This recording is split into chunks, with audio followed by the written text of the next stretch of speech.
Welcome back, accounting students. This is Mrs. Bloomquist. We are currently working on Chapter 15, and we have been talking about adjusting entries and preparing a trial balance. And so far in Lesson 1, we have done some planning of adjusting entries. And in Lesson 2, we were adjusting merchandise inventory and interest receivable. And now in Lesson 3, we're actually going to be adjusting for accumulated depreciation. And so one of the things that we want to keep in mind is that whenever you have assets, those assets are not useful forever. And so the purpose of depreciation is to do some accounting for the fact that you're using up some of the assets of the business, and that you want to have good records to represent the fact that anything you own is not useful or valuable forever. So we just want to keep that in mind. There are a lot of definitions associated with this chapter, and depreciation can be tricky, so you want to make sure that you go slowly through this material so that you really understand what you're doing. The two objectives of this particular lesson are calculating depreciation expense using a straight line method, and then doing an adjustment for accumulated depreciation. All right, categories of assets. So you just want to keep in mind that most businesses have several kind of broad categories of assets that they are using. Cash and other assets that are expected to be exchanged for cash or consumed or used up within a year, those things are called current assets. Other assets that are physical that you're going to be using to operate the business for a number of years, these are called plant assets. And anything that has a useful life of more than 1 year is going to be considered a plant asset. Excuse me, sorry.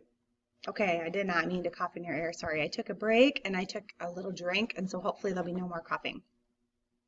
Okay, so loss of usefulness or loss of value of plant assets as a result of wear, which is just using them, or obsolescence, is called depreciation. And because we always want to match revenue with expenses, and we want to make sure that any expenses we use to generate revenue, that we match that up, and the cost of a plant asset then is going to be one of those expenses that we're using to generate revenue. So we want to make sure that we are going ahead and deducting those costs over the asset's useful life, and we want to make sure that we're doing it in the time frame where we actually earn the revenue. So the portion of the plant's assets cost that we go ahead and transfer to the expense account during the fiscal year, that's the depreciation expense. So basically, if you have some fancy piece of equipment and you're using it to generate revenue, at the end of the year, some of that asset has lost value. And you need to go ahead and record depreciation to reflect the fact that you've used up some of the value of the asset in the current year. All right, so in order to figure out how to do this, there are three factors that we want to make sure that we consider. We need to know the original cost of the asset, we need to know what the salvage value of the asset is, and then we need to know the useful life of the asset. So whatever it costs us to acquire, whatever it's going to be worth or salvaged at the end of its life, and then how long we're going to be using it for, what the useful life is. All right, so the original cost of the plant asset includes all costs paid to make the asset usable to the business. So these costs include the price of the item.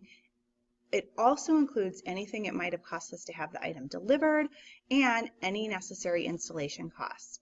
Way back a bazillion years ago, when I worked at a orthopedic clinic and we acquired an MRI machine, we not only acquired the machine, but it took 2 days and several $1,000s to have that machine installed, and we also needed to have an RF shielded room in order to make sure that that item worked correctly. So just to let you know that you will have to account for not only the item but potentially delivery and installation. Now, an estimate of the amount that you would receive for the asset when you dispose of it or get rid of it is called salvage. Sometimes you call it residual value. Oftentimes we talk about cars in terms of residual value or scrap value. So if at the end of its useful life you could sell the item and receive some money for it, that's the salvage value. Since we don't know for sure what the salvage value is going to be, we're going to have to estimate it. And so that is one of the estimates that we're going to be using in order to calculate depreciation. Useful life then refers to the amount of time that the asset is going to be contributing to the earnings of the business. So total depreciation expense is distributed over the estimated useful life of the plant asset. So again, we have another estimate, and basically it just means we're going to figure out how long we're going to use that asset. And we're going to take what we paid for it, we're going to subtract the scrap value of it, and that essentially is the amount of value that that asset is going to lose over the course of its life. Then we just go ahead and figure out how many years we're going to be using it. So two factors really impact useful life of a plant asset. The first one is physical depreciation, and the second one is what's known as functional depreciation. And so you just want to be aware of the fact that physical depreciation is really caused by sort of wear and tear and deterioration from age or weathering.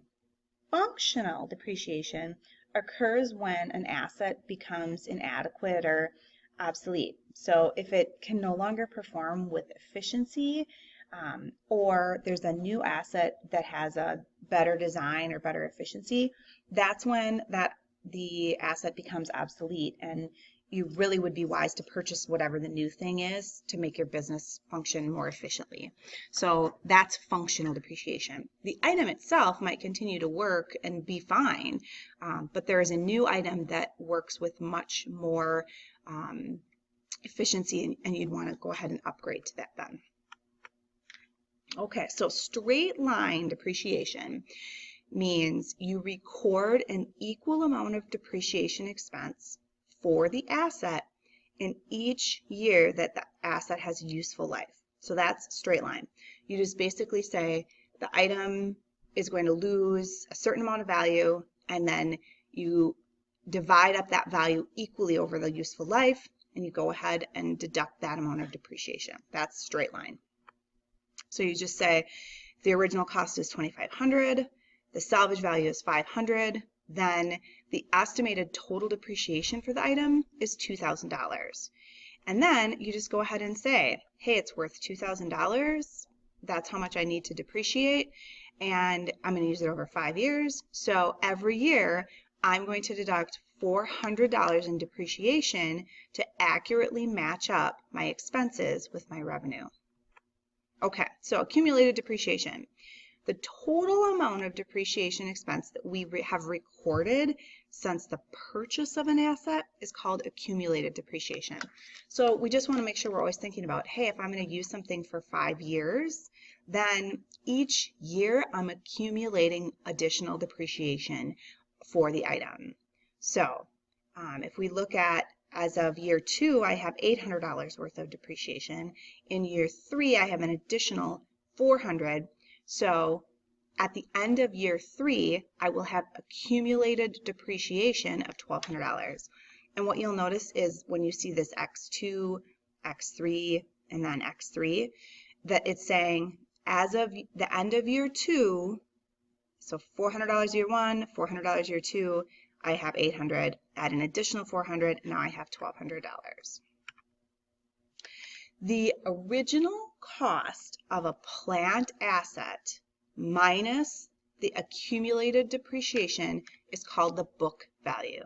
So we really look at, hey, whatever I purchased for the thing, and I subtract however much money I've depreciated in terms of its value.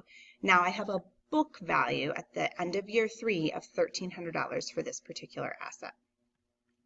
All right, so when we journalize the adjusting entry for accumulated depreciation, we always do it at year end. So at whatever the end of the year, that's when we go ahead and calculate and put in some kind of entry for accumulated depreciation. So you can see we are going to be doing an depreciation expense for office equipment, And then we're going to go ahead and make sure that we have some kind of an adjustment for the accumulated depreciation. And then we have store equipment that we're going to be doing the same thing for. All right, so in our unadjusted trial balance, we have a debit to depreciation expense for the office, and then we're going to go ahead and credit the accumulated depreciation for office equipment. Okay, whoops. So you can see we're going to be debiting the depreciation expense, and then we're going to credit accumulated depreciation. All right, two categories of assets. You just want to keep in mind that those two categories are current assets and plant assets, and what the difference would be between the two. Plant assets, remember, are anything that you're going to be using up over multiple years. Current assets then are cash or other items that are intended to be used within the year. What three factors are used to calculate a plant asset's annual depreciation expense? So what are the three things we need to have? We need to know the original cost, the salvage value, and the useful life. What plant asset account does not have a contra account for accumulated depreciation? And that would be land, because you don't depreciate land. How does an adjusting entry for accumulated depreciation affect the related plant asset account? So if you're talking about a plant asset account, how does that adjusting entry for depreciation impact it? No change.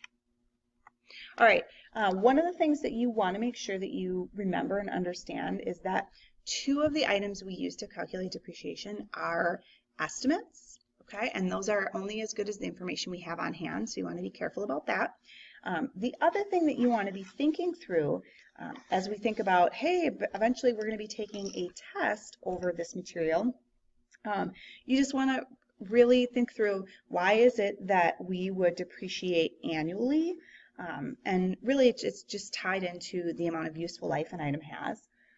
But then also this idea about, why wouldn't it be easier to credit the plant asset to show the amount that is directly reduced by the amount of depreciation? So it might make sense to subtract the amount of depreciation from the plant asset, but if you do that, then it doesn't really allow any accounting records and be able to see what the cost of the plant asset is within our accounting records. So that's why you don't just subtract the depreciation right from the plant asset. And that's why the answer is no change when it comes to that plant asset. All right, so we are done with lesson 3. Go ahead and complete the form online, the work together and on your own, and then move on to lesson 4. Good luck, everyone.